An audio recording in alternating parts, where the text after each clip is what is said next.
Bonjour et bienvenue sur la plateforme où on discute des réalités de la vie. Je m'appelle Meimouna.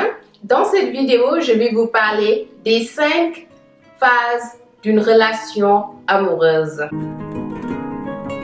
Que vous soyez dans une relation amoureuse en ce moment ou pas, cette vidéo pourra vous servir à comprendre l'évolution de votre ou de vos relations amoureuses, présent ou passé. Et si vous êtes dans une relation en ce moment, cette vidéo peut vous permettre de connaître à quelle phase vous en êtes en ce moment et peut éventuellement vous servir de repère. Les 5 phases d'une relation amoureuse sont les suivantes. Première, la romance. Deuxième, la réalité nous rattrape. Troisième, la déception. Quatrième, la stabilité. Et la dernière, la 5e, l'engagement. Maintenant, je vais vous décrire les 5 différentes phases. La première phase, c'est la romance.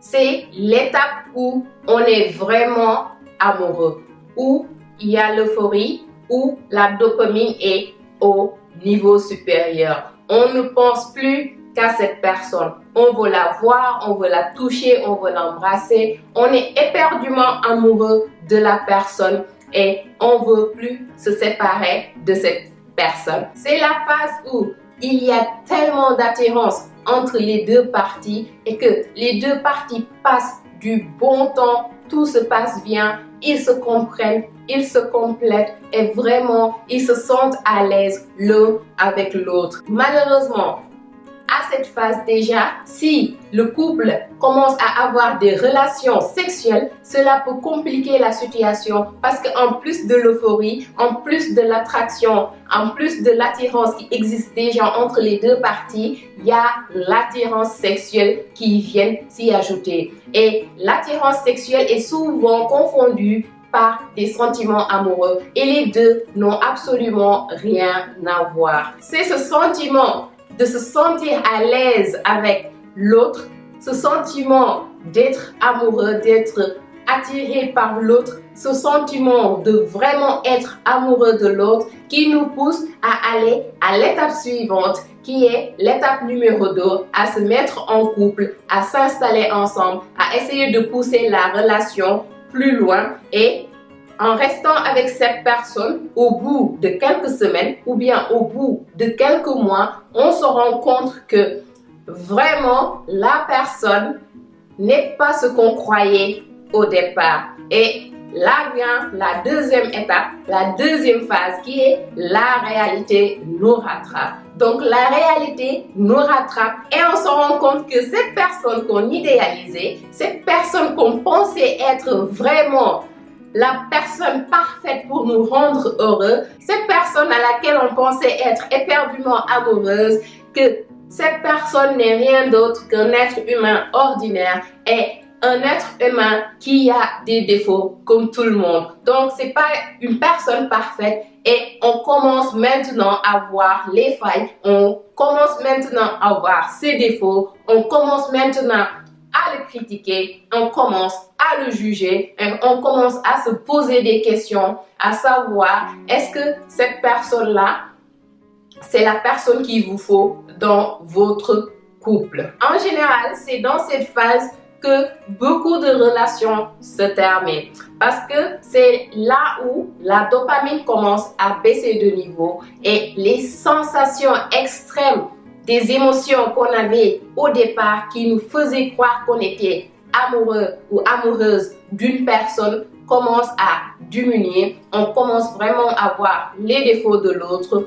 On commence à se poser des questions, à savoir est-ce qu'on est vraiment amoureux de cette personne-ci. Et si, par exemple, c'était juste une attirance sexuelle, la relation va se terminer plus rapidement et plus facilement. Malgré qu'on a découvert que cette personne qu'on croyait être si parfaite ne l'est pas finalement et que on n'est pas sûr de vraiment l'aimer ou pas, certains décident quand même de pousser la relation plus loin et de donner une deuxième chance pour voir qu'est-ce qui peut arriver après. La phase 2 la phase de la réalité qui vous rattrape peut durer entre 3 mois, voire plus longtemps. Tout dépend des deux parties du couple, comment ils gèrent la situation séparément ou ensemble. La durée peut être longue comme elle peut aussi être courte. Troisième phase, la déception.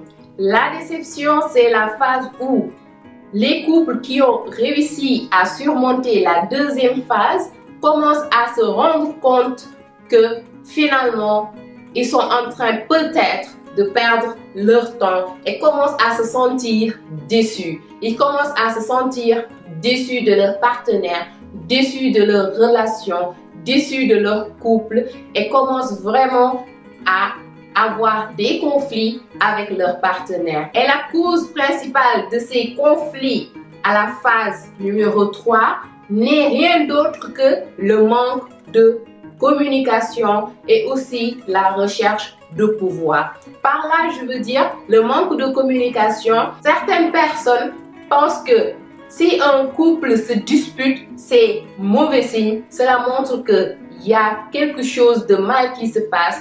Donc, ils évitent les disputes, ils évitent les discussions qui risquent de mettre de l'huile sur le feu et gardent leurs pensées, leurs émotions pour eux-mêmes alors qu'ils sont fâchés, qu'ils sont pas contents du tout, mais ils n'arrivent pas à l'exprimer. C'est la phase où chaque partie du couple essaie de prouver qu'elle a du pouvoir. Donc, chacun essaie de tirer de son côté pour essayer de prouver quelque chose à son partenaire, qui essayent de prouver qu'ils savent réaliser des choses, qu'ils savent faire des choses, qu'ils savent maîtriser des situations et qu'ils savent bien gérer. Donc chacun de son côté essaie de prouver qu'il a une certaine valeur au lieu de se mettre ensemble, de faire les choses ensemble et grandir ensemble et être plus fort. Donc chacun le fait de son côté, ce qui les sépare encore plus et crée ce sentiment de déception, ce sentiment de distance,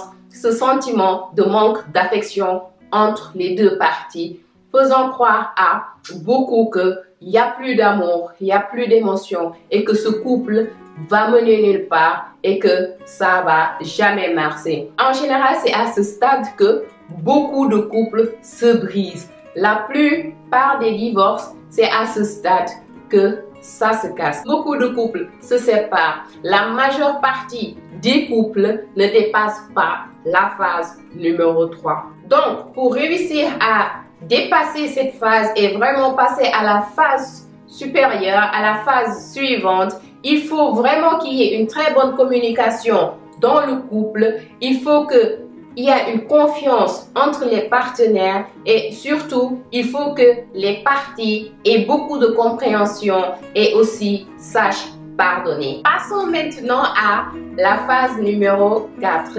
La quatrième phase étant la stabilité. La stabilité, c'est la phase où vraiment si vous réussissez, si le couple réussit à dépasser la phase numéro 3, la phase numéro 4 ne sera que du repos. C'est la phase où le couple a réussi à dépasser la première phase qui est l'euphorie, l'amour fou, à la deuxième phase qui est la réalité, accepter les forces et les faiblesses de son partenaire, à la troisième phase qui est la compréhension, le pardon, la communication. À la phase numéro 4, c'est maintenant le temps de se poser, d'essayer de trouver la stabilité. Cette phase peut durer entre 2 ans, voire plus longtemps. Tout dépend des partenaires, tout dépend de comment ils évoluent ensemble. C'est la phase où les partenaires se complètent, se comprennent, s'acceptent qu'importe ses défauts et ses faiblesses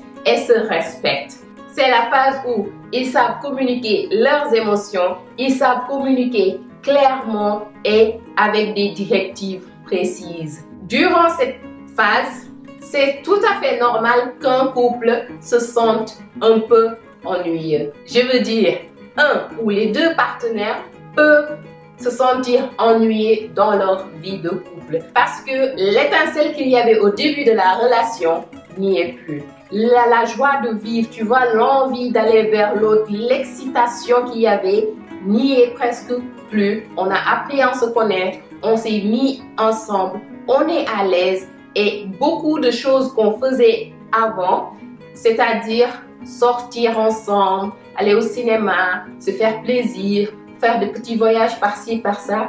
Beaucoup de ces choses-là, on les fait presque plus parce que si c'est un couple marié, par exemple, à cette étape, certains ont déjà des enfants et ça constitue un barrage les empêchant de pouvoir profiter de la vie en tant que couple, d'avoir plus d'intimité durant quand même quelques années. Mais le secret, c'est juste d'être créatif, d'être spontané et de ne surtout pas hésiter à agir, faire quelque chose pour mettre du piment sur la sauce. Par là, je veux dire, au lieu de laisser l'ennui s'installer, soyez créatif, allez vers l'aventure. Vous pouvez faire des choses dans la maison ou partir, faire une petite sortie pas loin. Juste faites quelque chose de différent et d'excitant avec votre partenaire. Cela va commencer à réveiller cette sensation amoureuse, cette joie de vivre que vous aviez dans le passé. Et ça va être très utile pour maintenir le couple vers la phase suivante qui est la phase de l'engagement. L'engagement, c'est l'étape, la phase vraiment, c'est le summum. Il n'y a pas beaucoup de couples qui réussissent à y arriver, surtout si c'est un couple qui n'est pas marié. C'est la phase où on est à l'aise, la romance ne nous manque plus, on ne veut pas aller voir ailleurs, on se contente de cette personne magnifique qu'on a à côté de soi. On a accepté notre partenaire, mais à 100%. On a accepté ses forces, ses faiblesses, ses défauts.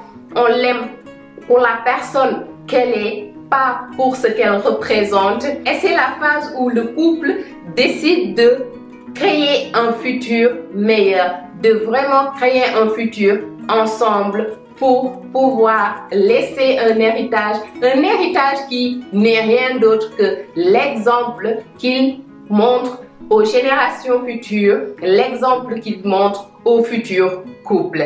Connaître les différentes étapes d'une relation amoureuse peut permettre à tout un chacun de se situer par rapport à leur relation actuelle, de savoir s'ils sont avec la bonne personne ou pas, et aussi de comprendre qu'il est possible de donner une deuxième chance afin de pousser la relation plus loin. Je pense sincèrement que si on est avec une personne qui nous fait sentir à l'aise, même s'il y a des hauts et des bas, ce n'est jamais une bonne idée de fuir dès que cela fait mal. C'est toujours mieux de faire de son mieux et essayer de faire réussir le couple que de fuir. Parce qu'un couple, ça demande du travail et ça demande beaucoup de travail et d'entretien. Cela se maintient. C'est pas du jour au lendemain que ça se bâtit. Non, un couple, c'est un travail à vie et il faut l'intervention des deux parties et la collaboration des deux parties dans l'harmonie pour que cela puisse fonctionner. Une bonne communication est la clé de la réussite d'un couple. J'espère que cette vidéo vous a été informative.